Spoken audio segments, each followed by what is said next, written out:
Hello, Internet. It's time to read the Bible. And I've done something. I've made a list of all the voices I think I can do. And so hopefully that will assist me in picking voices to read from for at least a few days, because I've done most of these at some point. But we're going to start with ones that I noticed I missed, or at least I think I missed. It's been a few months, your memory gets hazy. But anyway, let's begin. We will begin the March 8th reading with Numbers chapter 10, verses 1, chapter 10, verse 1 through chapter 11, verse 23.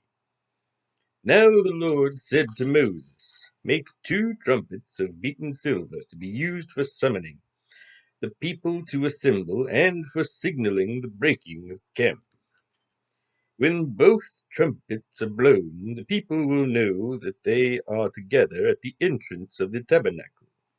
But if only one is blown, then only the chiefs of the tribes of Israel shall come to you. Different trumpet blasts will be necessary to distinguish between the summons to assemble and the signal to break camp and move forward.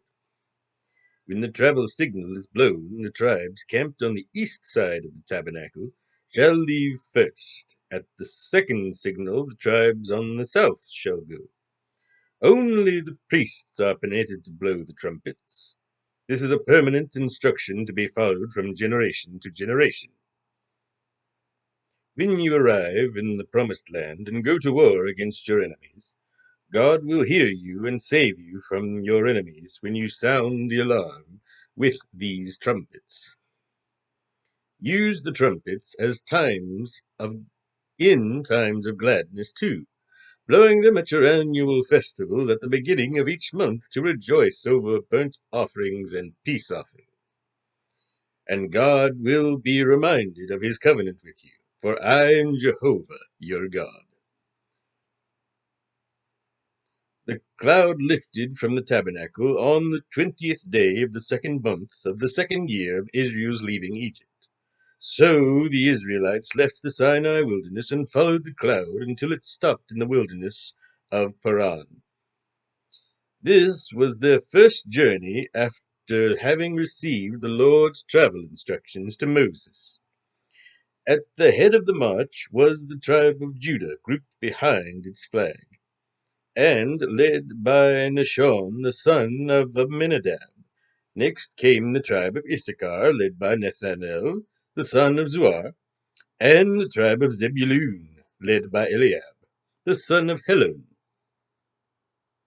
The tabernacle was taken down. The men of the Gershon and Merari divisions of the tribe of Levi were next in line of march, carrying the tabernacle upon their manly shoulders. Then came the flag of the camp of Reuben, with Eleazar the son of Shedeur leading his people. Next was the tribe of Simeon, headed by Shelumiel the son of Zurishaddai, and the tribe of Gad, led by Elisaph, the son of Deuel. Next came the Huakau. Oh, that's a difficult word. Oh my. Next came the Kohathites. There, I think I pronounced that well enough. Carrying the items from the inner sanctuary. The tabernacle was already erected in its new location by the time they arrived. Next in line was the tribe of Ephraim, behind its flag, led by Elishama, the son of Amminahud, and the tribe of Manasseh, led by Gamiel, the son of Pedazur, and the tribe of Benjamin, led by Abidadan, the son of Gideoni. Last of all were the tribes headed by the flag of the tribe of Dan, under the leadership of Ahiezer, the son of Ammishaddai, the tribe of Asher, led by Pagiel, the son of Okran, and, of course, the tribe of Naphtali, led by Ahira, the son of Enan. That was the order in which the tribes traveled. One day Moses said to his brother-in-law Hobab, son of Rule, the Median knight. At last we are on our way to the promised land. Come with us, and we will do you good, for the Lord has given wonderful promises to Israel. But his brother-in-law replied, No, I must return to my own land and kinfolk. Stay with us, Moses pleaded, for you know the ways of the wilderness and will be a great help to us. If you come, you will share in all the good things the Lord does for us. They traveled for 3 days after leaving Mount Sinai with the ark at the front of the column to choose a place for them to stop. It was daytime when they left, with the cloud moving along ahead of them as they began their march. As the ark was carried forward, Moses cried out, Arise, O Lord, and scatter your enemies. Let them flee before you. And when the ark was set down, he said, Return, O Lord, to the millions of Israel. The people were soon complaining about all their misfortunes, and the Lord heard them. His anger flared out against them because of their complaint. So the fire of the Lord began destroying those at the far end of the camp. They screamed to Moses for help, and when he prayed for them, the fire stopped. Even after the area was known as the place of burning, because the fire from the Lord burned among them there. Then the Egyptians who had come with them began to long for the good things of Egypt. This added to the discontent of the people of Israel, and they wept. Oh, for a few bites of meat! Oh, that we had some of the delicious fish we enjoyed so much in Egypt, and in the wonderful cucumbers and melons, leeks, onions, and garlic. I admit garlic is quite tasty. But now our strength is gone, and day after day we have to face this manna. The manna was the size of small seeds, whitish yellow in color. The people gathered it from the ground and pounded it into flour, then boiled it, and then made pancakes from it. They tasted like pancakes fried in vegetable oil. The manna fell with the dew during the night.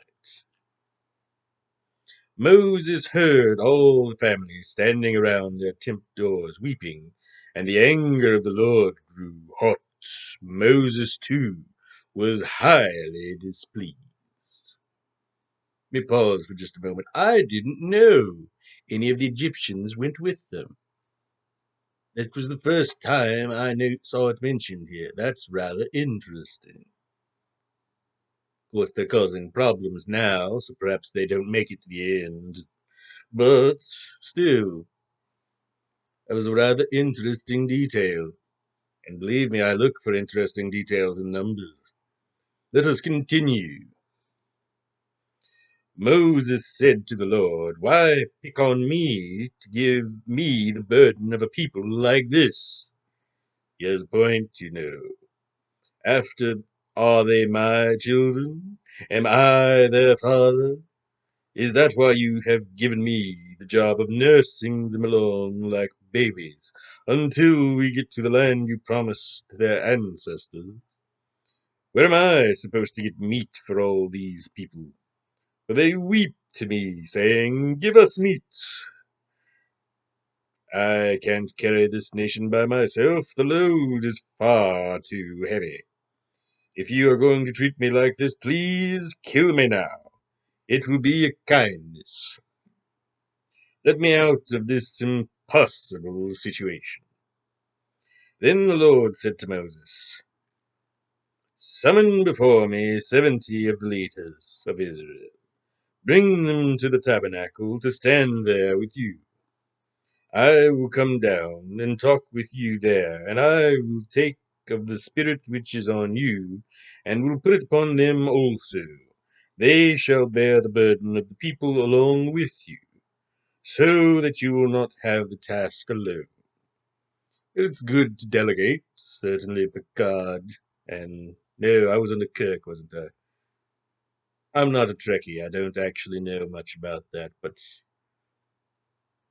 I know Dr. Sulu was not one of the captains, which is the voice I'm doing. Well, Takei, more of his non-actor role, his meme voice, as you say. After all the oh my, so recognizable. Anyway, let us continue. And tell the people to purify themselves, for tomorrow they shall have meat to eat. Tell them the Lord has heard your tearful complaints about all you left behind in Egypt, and he is going to give you meat.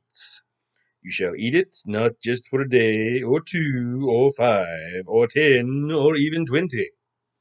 For 1 whole month you will have meat, until you vomit it from your noses. For you have rejected the Lord who is here among you, and you have wept for Egypt. I think he's a tiny bit upset with them, I would be if I provided my food from nothing every day, and then they complained about it. Let us carry on. But Moses said, there are 600,000 men alone, besides all the women and children, and yet you promise them meat for a whole month.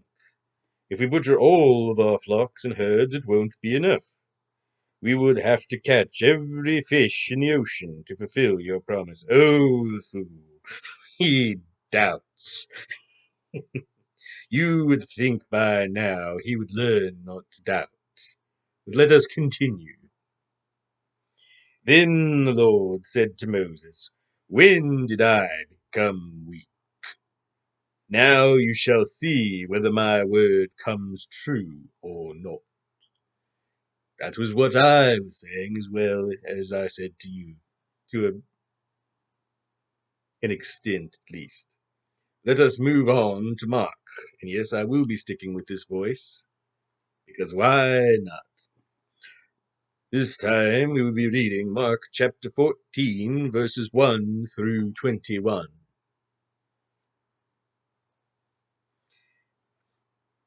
The Passover observance began 2 days later, an annual Jewish holiday when no bread made with yeast was eaten. The chief priests and other Jewish leaders were still looking for an opportunity to arrest Jesus secretly and put him to death. But we can't do it during the Passover, they said, or there will be a riot. Meanwhile, Jesus was in Bethany, at the home of Simon the leper. During supper, a woman came in with a beautiful flask of expensive perfume. Then, breaking the seal, she poured it over his head. Some of those at the table were indignant among themselves about this waste, they called it. Why, she could have sold that perfume for a fortune and given the money to the poor, they snarled. But Jesus said, let her alone. Why berate her for doing a good thing? You always have the poor among you, and they badly need your help, and you can aid them whenever you want to. But I won't be here much longer. She has done what she could, and has anointed my body ahead of time for burial. And I tell you this in solemn truth, that wherever the good news is preached throughout the world, this woman's deed will be remembered and praised. And so it is to this day. That's not here, that's me to you. And I talked about this in Matthew too. This is not Jesus speaking. Back to the Takei voice. And I talked about this in Matthew as well. I appreciate doing things for God from the earnesty of your heart and doing them without holding back. Yes, I will curse. Damn the price.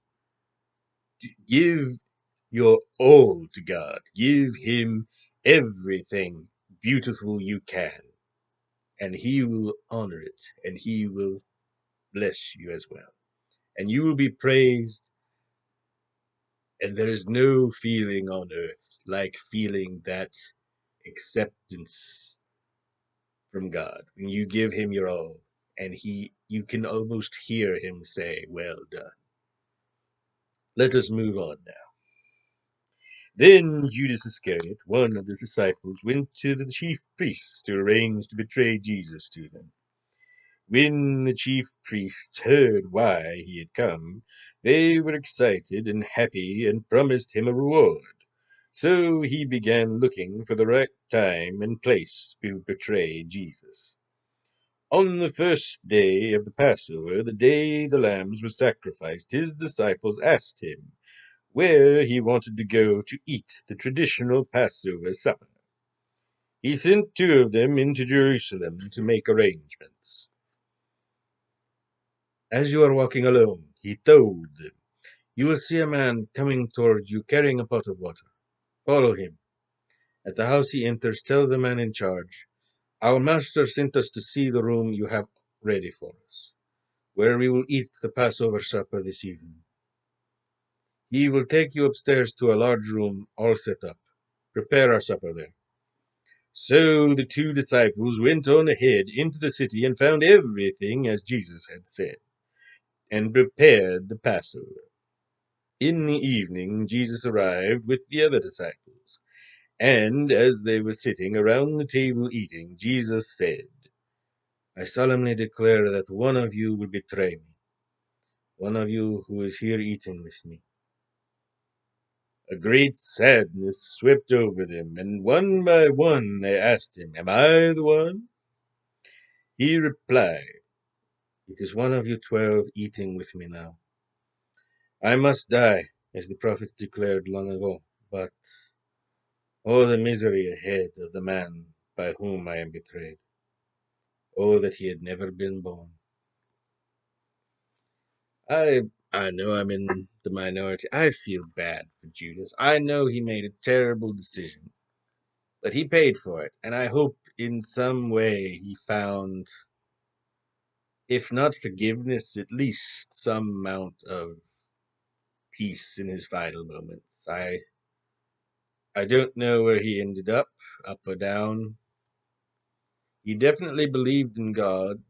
I believe that. He definitely repented, but we know how he repented. So I suppose we'll find out when we get there. But I do mourn Judas. I know he is the betrayer, but he was a friend at one point to Jesus, and few people have messed up that badly, I admit. But still, I guess there's just a point in me that wants everyone to be redeemed somehow. Let us move on to the final passages. First, we have Psalms chapter 51, verses 1 through 19. O loving and kind God, have mercy, have pity upon me, and take away the awful stain of my transgressions. O wash me, clean me from this guilt. Let me be pure again, for I admit my shameful deed. It haunts me day and night.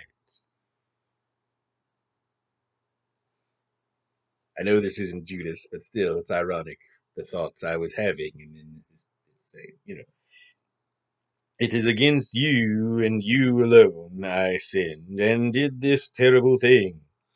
You saw it all, and your sentence against me is just. But I was born a sinner, yes, from the moment my mother conceived me. You deserve honesty from the heart, yes, utter sincerity and truthfulness. Oh, give me this wisdom.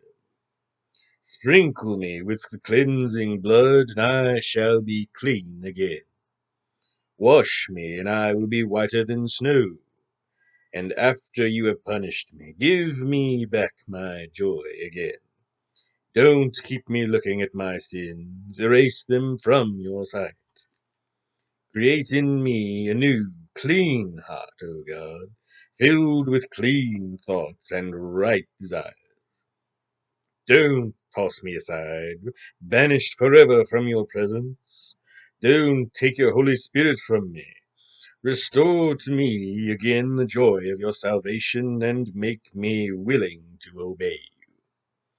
Then I will teach your ways to other sinners, and they, guilty like me, will repent and return to you. Don't sentence me to death. Oh my God, you alone can rescue. Then I will sing of your forgiveness, for my lips will be unsealed. Oh, how I will praise you. You don't want penance. If you did, how gladly I would do it. You aren't interested in offerings burned before you on the altar. It is a broken spirit you want, remorse and penitence, a broken and a contrite heart. Oh God, you will not ignore. And Lord, don't punish Israel for my sins. Help your people to protect Jerusalem. And when my heart is right, then you will rejoice in the good that I do and in the bullocks I bring to sacrifice upon your altar. And finally, for today, we have Proverbs chapter 10, verses 30 through 32. The good man gives wise advice, but the liar's counsel is shunned. The upright speak what is helpful, the wicked speak rebellion. Thank you for listening to tonight's words, and as always, God bless. Live long and prosper. I don't know if the thumb goes in or out.